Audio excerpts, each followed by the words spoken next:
ओम श्री परमात्मने नमः।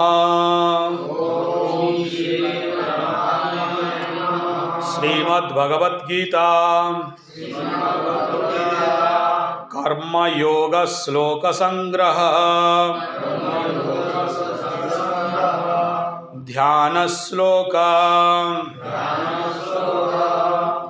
यं ब्रह्मा वरुणेन्द्र रुद्रमरुत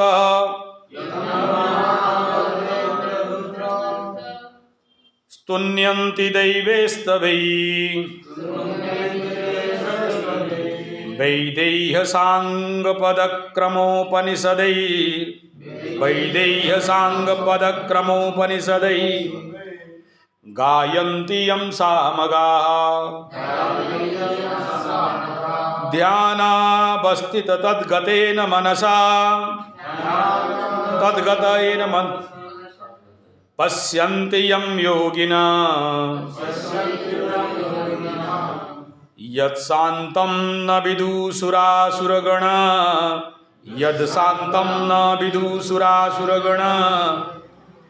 देवाय तस्मै नमः। अथ श्रीमद्भगवद्गीतासु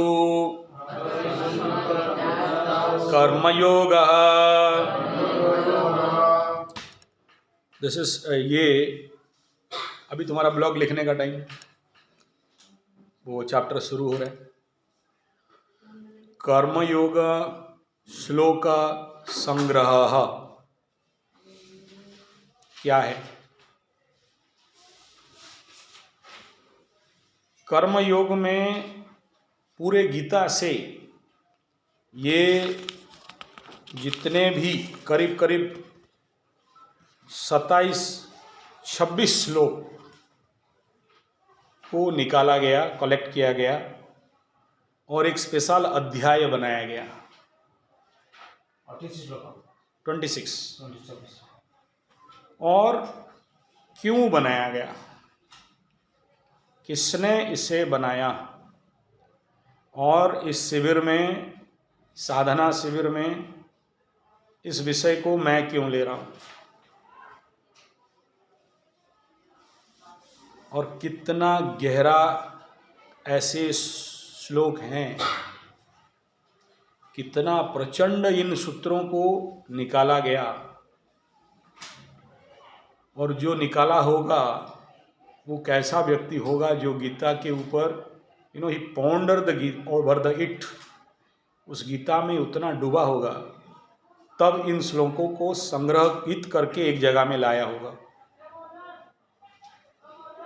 कहते हैं ये एकनाथ रानाडे जी की कृपा से यह श्रीमद् भागवत गीता कर्मयोग श्लोक संग्रह रूपी एक अध्याय को निर्माण किया गया।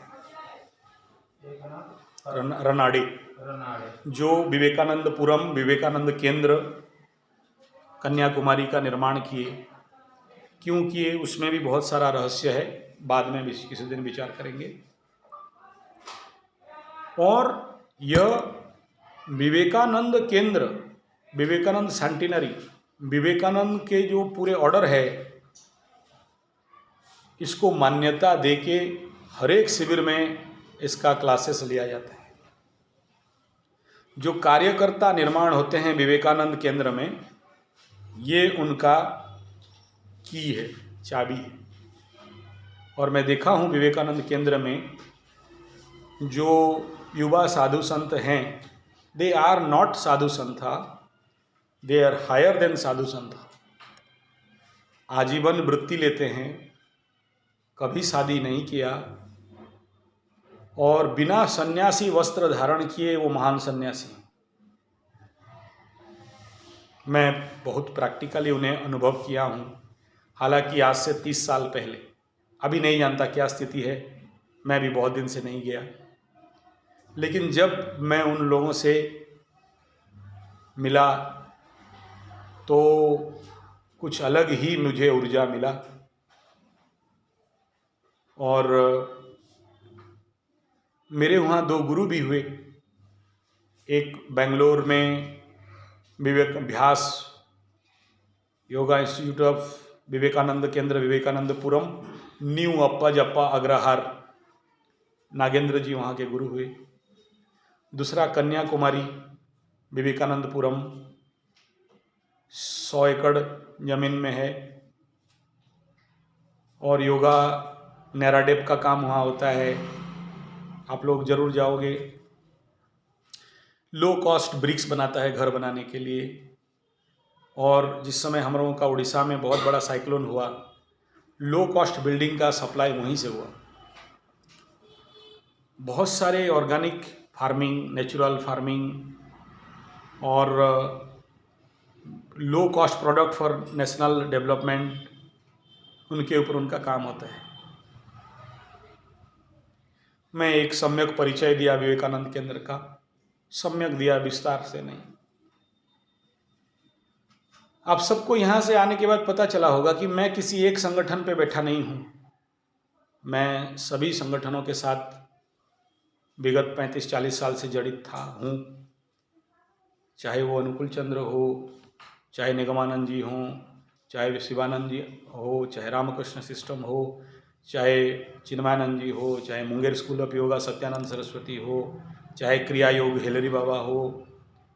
इस प्रकार शायद ही कोई ऐसा ऑर्गेनाइजेशन है जिसके साथ मैं जुड़ा नहीं, शिविर किया नहीं, मिला नहीं। इवन मुस्लिम कम्युनिटी में भी जाता हूँ, क्रिश्चियन में भी जाता हूँ, सरदारों में भी जाता हूँ। जहाँ अच्छा कुछ मिला तो जरूर जाता हूँ। कोई अलग हमसे नहीं है, सब हमारे ही हैं, बस हमारा विजन ठीक करना है। ये कर्मयोग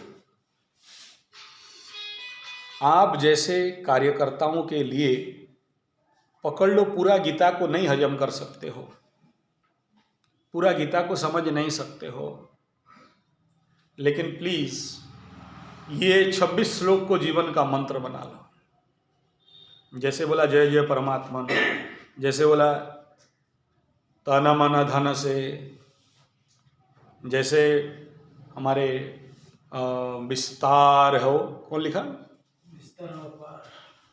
भूपेंदा।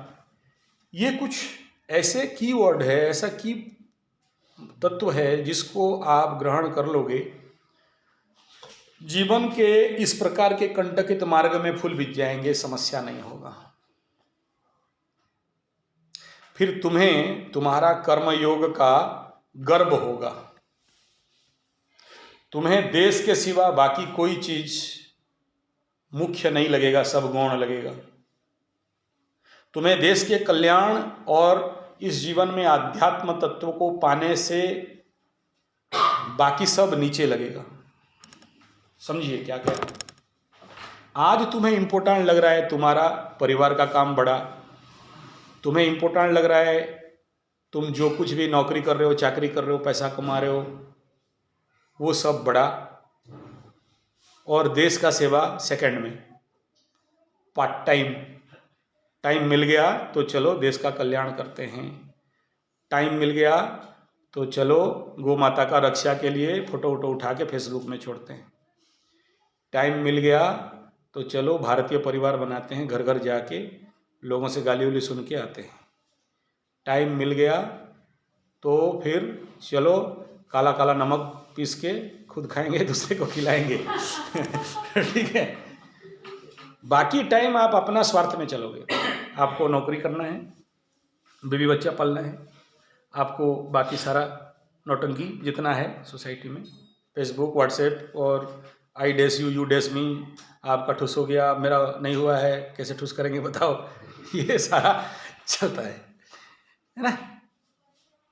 और यही सबसे बड़ा समस्या है हम लोगों के साथ कि we are part time holder, we are not full time. और ये फुल टाइमर के लिए मैं कभी नहीं कह रहा हूँ कि आप जो धंधा कर रहे हो छोड़ दो, आप ढाबा खोले हो छोड़ दो, नहीं कह रहा हूँ, आप मोबाइल दुकान खोले हो छोड़ दो, नहीं कह रहा हूँ, आप अपना ट्यूशन पढ़ा रहे हो छोड़ दो, नहीं कह रहा हूँ। सब करते हुए देश सेवा, राष्ट्र निर्माण और गोमाता का रक्षा, विश्व में सर्वत्र गुरुकुल। तुमको नींद आ रहा है तो थोड़ा लंबा हो जाओ, मेरे क्लास में कोई प्रॉब्लम नहीं है कि सीधा ही बैठेंगे, बोल के यू टेक ए रेस्ट, लंबा हो जाओ, योग निद्रा करते करते भी सुना जा सकता है। और मेरा तो ये बहुत से क्लास में ऐसा हुआ है कि सबको योग निद्रा और मैं इधर चलाता रहता हूँ। सब, हाँ सब कोई मेरा चल रहा है। जिसका जो समस्या है सिंपल हो जाओ, कोई ऐसा जरूरी नहीं कि यहाँ सब योगीराज महाराज, कल तक भोगीराज थे और आज यहाँ पर आके योगीराज, नॉट एसेंशियल। आपका सुइटेबिलिटी, नींद लग रहा है, पहुँच रहे हो, योग निद्रा, ठीक है। इसका मतलब नहीं कि फिर सभी को योग निद्रा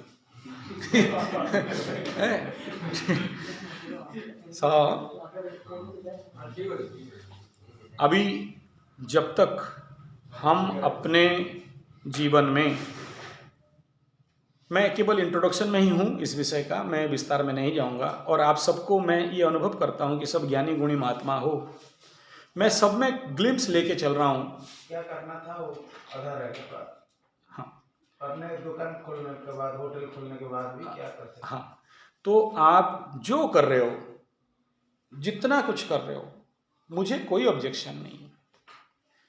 यहाँ से यहाँ तक करो, इसको दे दो मेरे देश को, इसको दे दो गौ माता को, इसको दे दो गुरुकुल को, इसको दे दो महाज अरण्य निर्माण को, इसको दे दो प्राकृतिक कृषि गुरुकुल को, इसको दे दो स्वास्थ्य गुरुकुल को, और यहाँ किसी को रखना है रख लो, कहीं इसमें किसी को रखना है इसे रख लो, ये रास्ता खोल देगी। क्योंकि माँ के आगे तो सब बच्चे, ये माँ के जन्म ही तो हुए ना, साईं बाबा, बाई बाबा, अनुकूल चंद्र, प्रतिकूल चंद्र, दयानंद, शिवानंद, गदानंद, घोड़ानंद, भेड़ानंद, पखंडानंद, अखंडानंद, जितने सारे कंपनी खुले हैं इसी के दया से तो खुले ना। माँ जगत जननी राज राजेश्वरी चैतन्यमयी आनंदमयी करुणामयी महामाई, जो समझ लो। बिना माँ के किस गधा का मैं जन्म होता बिना माँ के, तो उस माँ के दे दो, यहां रख लो। देखो फिर 8 घंटा का कहीं नौकरी कर रहे हो, बोलने से मैं बोलता हूं यहां से यहां का काम तेरा है, इधर नहीं इधर तो उधर चल रहा है। आप मेंटली और from your heart how much you involve in this work, हृदय से आप निस्त्याग सेवात्म बोधई भवतु विहत विघ्ना ध्येय मार्गानुयात्रा वयं सुपुत्रा अमृतस्य नूनम तवैव कार्यार्थमिहोपजाता। तेरे काम के लिए मैं जन्म हुआ हूं, बाकी पेटो पोसो नहीं दोसो तो कर रहा हूं क्योंकि जब तक मेरे को मेरा फील्ड बेस नहीं मिला, बंदर देखे हो ना, एक डाली पकड़ता है, दूसरा डाली नहीं पकड़ने तक इसको नहीं छोड़ेगा, छोड़ा तो फिर एक टांग उठाओ, तोता एक टांग उठाओ, उठा दिया, बाबा बोले बाबा का तोता था, दूसरा टांग उठाओ तो गाली दिया, बोला दोनों गिरने जाओगा बे, दोनों टांग उठाने के लिए बोल रहा है तो पहले तक तो ठीक ठाक था, दूसरा टांग उठा दो बोलने से गिर जाओगा। सो इतना इंपॉर्टेंट पार्ट है कर्मयोग श्लोक संग्रह। जो व्यक्ति देश का कल्याण, देश का कार्यकर्ता, देश का महानतम काम करना चाहता है, अगर कर्मयोग श्लोक संग्रह को नहीं समझा, ना आध्यात्मिक क्षेत्र में विकास कर सकता है, ना सांसारिक क्षेत्र में विकास कर सकता है, ना एज ए देश का महानतम कल्याणकारी व्यक्ति बन सकता है। लिख लो। और हम लोग भी आज इस फील्ड में हैं तो कहीं ना कहीं इसका बहुत बहुत बहुत कॉज एंड कारण है। आज नो डाउट तुम्हें दिखाई देगा अंबिका चंपा कहीं योग सिखा के 2 कमा रहे हैं, लेकिन इसका बेस के धरातल पे आज भी समाज का कल्याण के लिए लगे हैं। ठीक है, ये बेसलाइन था आप लोगों को समझाने के लिए कि कर्मयोग श्लोक संग्रह किसने क्यों लिखा, क्या अभिप्राय था, क्यों इसे उद्धृत किया गया गीता में, और इसको महामंत्र कहा गया गीता का। और इसके बल को जो समझा ना, सुनो एकनाथ रानाडे का घटना जीवन में, गुप्ता बाबू सीधा बैठो, ध्यान दो। सुना हूं एकनाथ रानडे एक बहुत बड़ा मीटिंग पे व्यस्त थे। उस समय चल रहा था देश, उस समय हम लोग चाइना से हार चुके थे। हम लोग सब एक अति निम्न मानसिकता में जी रहे थे और देश को फिर से ऊंचा उठाने के लिए एक पिलर बनाना था, जिसके लिए विवेकानंद केंद्र और वो मूर्ति बनाया गया। बहुत बड़ा स्टैचू है, देख लेना। साथ में उसके सामने अन्ना मिलई का है। अन्ना मिलई स्टैचू तो मेरे सामने बनाया गया कन्याकुमारी में। अन्ना मिलई ना, क्या नाम था भूल गया मैं, बहुत बड़ा वो थे। थोड़ा निकालना तो नेट से। विवेकानंद केंद्र मूर्ति मंदिर के सामने वो कौन सा मूर्ति है, वेदर अन्ना मिलई है या क्या है, मुंह में याद नहीं आ रहा है, गलत हो जाए। और ऐसे कुछ बैठक चल रहा था, मीटिंग चल रहा था, कार्यक्रम चल रहा था। कोई ला के एक पर्ची दिया और उस पर्ची को खोले, देखे कि लिखा है उनका बीवी मर गई। वो कागज़ को उठाए, ऐसे फाड़े, पॉकेट में भर दी। मीटिंग चला। शाम को 6 बजे मीटिंग खत्म हुआ। उसके बाद बीवी का अंतिम संस्कार करने के लिए गए। देश के आगे बाकी सब क्या है, कोई मतलब, मेरा कोई भी सुख, मेरा कोई भी मजा, मेरा कोई भी आनंद, गौ माता, देश माता, देश का राष्ट्र, स्वास्थ्य रक्षा, देश के कल्याण के आगे सब क्या है, गौण है, तुच्छ है।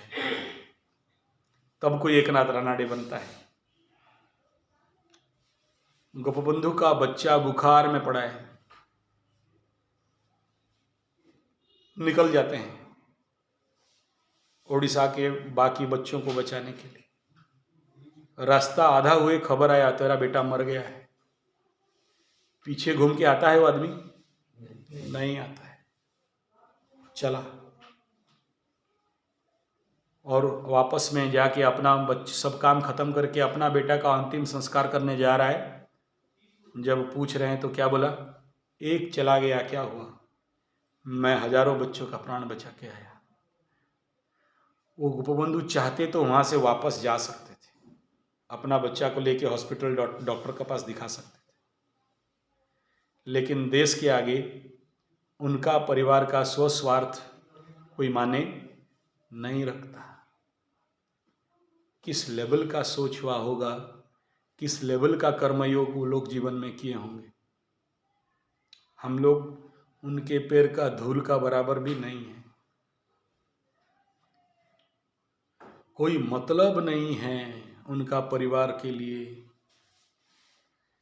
वो ध्येय मार्ग पर चले वीर तो पीछे अब न निहारो, हिम्मत कभी न हारो। तो बेटा ये समझ लो एक बार कि जब आए हैं इस रास्ते पे, उतर चुके हैं, फिर क्या परिवार, क्या घर, क्या बीवी, क्या बच्चा। इसका मतलब नहीं कह रहा हूं कि उन्हें तो मन देखा करो, ऐसा नहीं कह रहा। जब कोई अब सोचो, ये लोग, कोई उनके परिवार में मर रहा है, नहीं जा रहा है, तुम शादी में कैसे जाओगे? जा सकते हो, मैं कह रहा हूं, विचार करो। जिस मार्ग पे आए हो काम करने के लिए, तो उस मार्ग का वजन को समझो। कोई तो पागल नहीं है ना ये दो जो तुम लोगों को खींच खींच के बुला के आओ शिविर करो, कैंप करो, बैठते हैं। कुछ एक अपने ही दम से होगा, कुछ करना है, नहीं तो जिंदगी भर मोबाइल का पीछा खोलते रहोगे, साफ करते रहोगे और 50 रुपये का कांच, 10 रुपये का कांच लगा के 50 रुपये लेते रहोगे। इच्छा नहीं होने से भी अंडा फोड़ के ऑमलेट बना के लोगों को खिलाते रहोगे, पाप कमाते रहो। मीनो मारंती हीनो जाति नरके पड़ंती पुत्र नाती। करना पड़ेगा, जबरदस्ती है, नहीं चाह के भी करना पड़ेगा। यही तो कर्म का खेल है। आएगा यहाँ कर्मणों गहना गति, किसी को नहीं पता कर्म का गति कहाँ लेके कहाँ घुसाता है। कृतिमोहो दधौ पतन कारणम उपदेश सार रमण महर्षि। लेके ऐसा जकड़ता है कर्म रूपक समुद्र, किस भोरी चक्र में घुसा के कहां निकाल देगा, हिसाब नहीं होगा। कैसे बचोगे?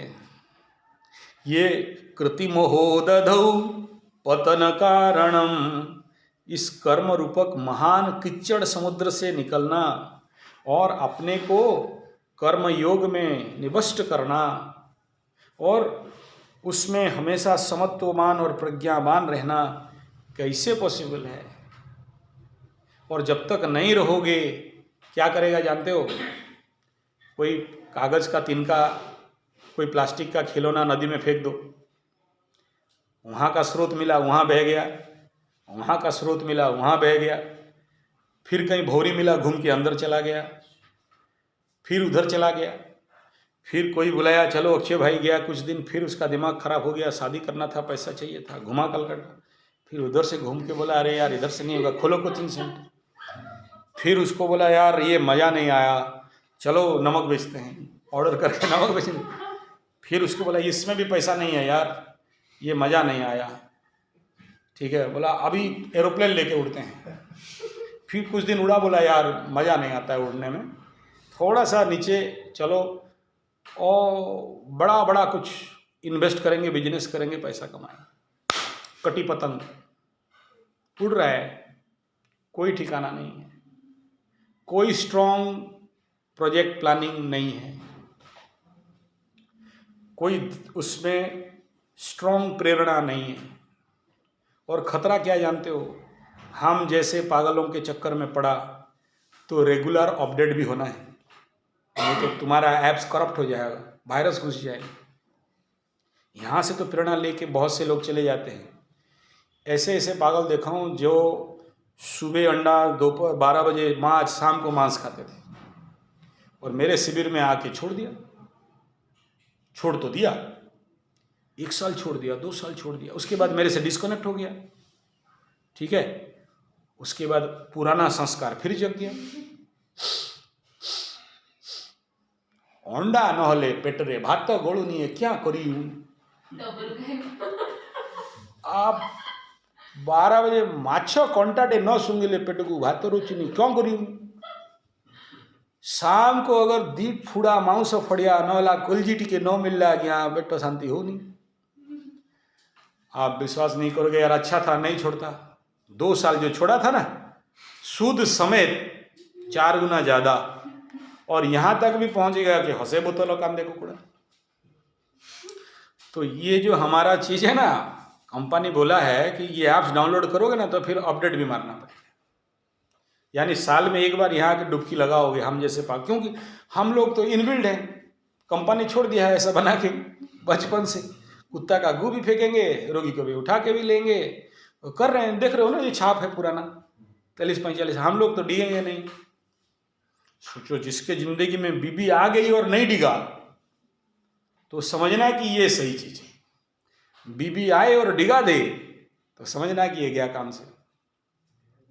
डिगा दे मैंने नहीं समझा, अरे यार आप इसको पूरा सुर से समझा।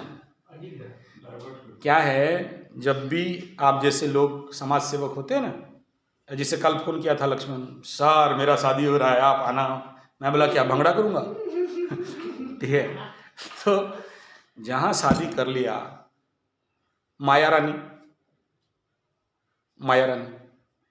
इसीलिए कुंडली में क्या बताया गया, 7th हाउस को मार्केस, टाइप 2 मार्केस, माने 7th घर जो जिसमें तुम देख रहे हो व्यवसाय, जिसमें देख रहे हो स्पाउस, जिसमें देख रहे हो बीबी, वो मार्केस है, तुम्हें मारेगा तुम शादी किया तो एक्टिव हो गया मरने के लिए। कुंडली ज्योतिषीय भाषा है। तो तुम जो मार्केस अपने जीवन में ले आया तो दूसरा कुंडली खुल जाता है, नवमा D9 चार्ट खुलता है, तो मरने के लिए तैयार हो जाओ ठीक है। ये कहने का तात्पर्य ये है कि जब कोई लाइफ में दूसरा पार्टनर से शादी कर लेते हो, किस्मत अच्छा है तो बीवी तुम्हारे साथ चलेगी, किस्मत बुरा है तो बीवी उसके साथ में ले जाएगी। या तो तेरे रंग में बीबी रंगाएगी, या तो तुमको बीबी के रंग में लगाना पड़ेगा। माया सीता, रामायण में जाओ, सोना का मृग चाहिए। राम बोलता है यार जिंदगी में कभी सोने का मृग नहीं देखा। नहीं, तुम ला के दो। अरे माया मृग होगा, नहीं होता है। सोने का मृग होगा कैसे? नहीं, हम देखा, लाओ। जब राम भगवान सब काम छोड़ के, वो जो उनका बड़ा प्रोजेक्ट था जंगल का डेवलपमेंट, भील प्रोजेक्ट, सब उनका प्रोजेक्ट था। उस प्रोजेक्ट प्लानिंग टारगेट के तहत राम भगवान जो वनवास गए थे, सब काम गया एक तरफ, चला बेटा सोना मुर्ग मारने। क्या सोना मुर्ग मारेगा? मारिच निकला सीता चोरी। अब राम भगवान अपना प्रोजेक्ट प्लानिंग काम छोड़ दिया, कल्याण का काम छोड़ दिया, सीता ढूंढो। समझ में आ रहा है? फिर क्या करेगा? ब्रिज बनाएगा, पोल बनाएगा, रावण को मारेगा, लाते लाते टाइम खत्म, डे लाइफ खत्म, पूरा प्रोजेक्ट आधा में रह गया। सीता माता, इसलिए बोलते हैं सीता माता। तो अगर तुम्हारा बीवी तेरे टारगेट में, तेरे बुद्धि में, तेरे विचार में, तेरे ज्ञान में, तेरे को वो अर्धांगिनी बन के चल गई तो बढ़िया, नहीं तो फिर तुम बोलोगे प्रेशर कुकर में खाना मत बनाओ, राजीव भाई बड़ा किए हैं, वो सिर्फ फोड़ देगा प्रेशर कुकर। ना 8-10 प्रेशर कुकर और मंगा के लाई। बढ़िया वाला देखो, ये काला वाला है, जल्दी बनता है।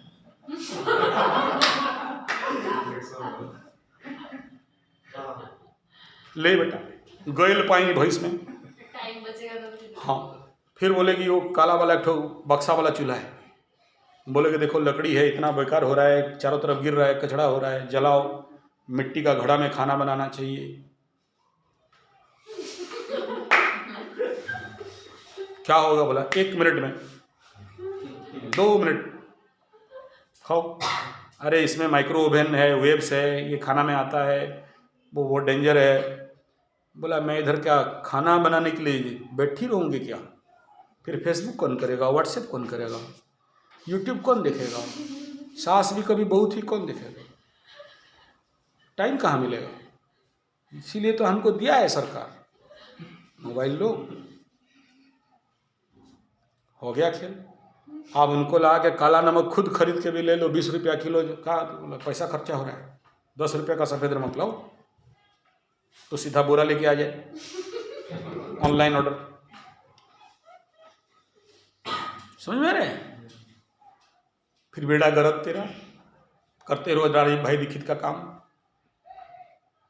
बाहर में हर तरफ भाषण मारोगे, घर में जाओगे देखोगे सफ़ेद नमक। बाहर में हर तरफ भाषण मारो, मिट्टी का घड़ा, घर में जाओगे देखो प्रेशर कुकर, तो pressure cooker black pressure cooker.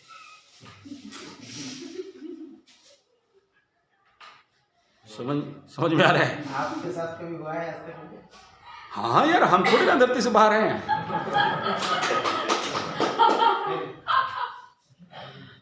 और उसके लिए मैं बहुत सारा नौटंकी भी करता हूँ, नो डाउट।